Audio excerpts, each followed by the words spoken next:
AP పౌర సరఫరాల శాఖ మంత్రి నాదెండ్ల మనోహర్ విజయవాడ కానూరులోని పౌర సరఫరాల శాఖ కార్యాలయంలో మీడియా సమావేశం నిర్వహించి కాకినాడ మాజీ ఎమ్మెల్యే ద్వారంపూడి చంద్రశేఖర్ రెడ్డిని టార్గెట్ చేశారు. దేశంలో ఎక్కడా జరగని విధంగా వైసీపీ ప్రభుత్వ హయాంలో బియ్యం అక్రమ రవాణా జరిగిందని, కాకినాడ పోర్టును అడ్డాగా మార్చుకుని ద్వారంపూడి కుటుంబం భారీ అవినీతికి పాల్పడిందని రాష్ట్ర పౌర సరఫరాల శాఖ మంత్రి నాదెండ్ల మనోహర్ పేర్కొన్నారు. ఆంధ్రప్రదేశ్ రాష్ట్రంలోని అన్ని జిల్లాల్లోనూ బియ్యం మాఫియాను ద్వారంపూడి కుటుంబం పెంచి పోషించిందని ఆరోపించారు.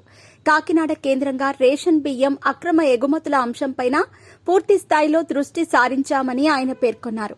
కాకినాడలో ద్వారంపూడి మాఫియా భయంకరంగా విస్తరించి ఉందని ఆయన వెల్లడించారు.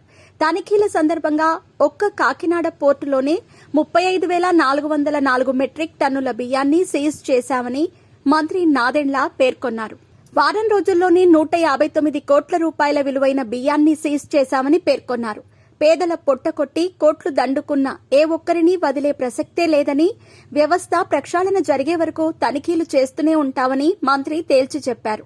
రాష్ట్ర వ్యాప్తంగా ప్రతి జిల్లాలోనూ తనిఖీలు చేపట్టి బియ్యం మాఫియాను నిర్మూలిస్తామని నాదెండ్ల మనోహర్ స్పష్టం చేశారు. దోపిడీపై సిఐడి విచారణ జరిపిస్తామని, కలెక్టర్లకు పర్యవేక్షణ బాధ్యతలు అప్పగిస్తామని మంత్రి నాదెండ్ల మనోహర్ తెలిపారు.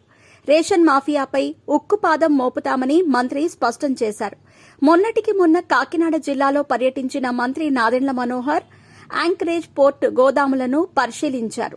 ఆ సమయంలో కూడా ఆయన రేషన్ బియ్యం పంపిణీలో అక్రమాలు జరుగుతున్నట్టు గుర్తించామని, దీని వెనుక ద్వారంపూడి ఫ్యామిలీ ఉందని, ద్వారంపూడి చంద్రశేఖర్ రెడ్డి కుటుంబం పేదల పొట్టకొడుతుందని నాదెండ్ల మనోహర్ ఆరోపించారు.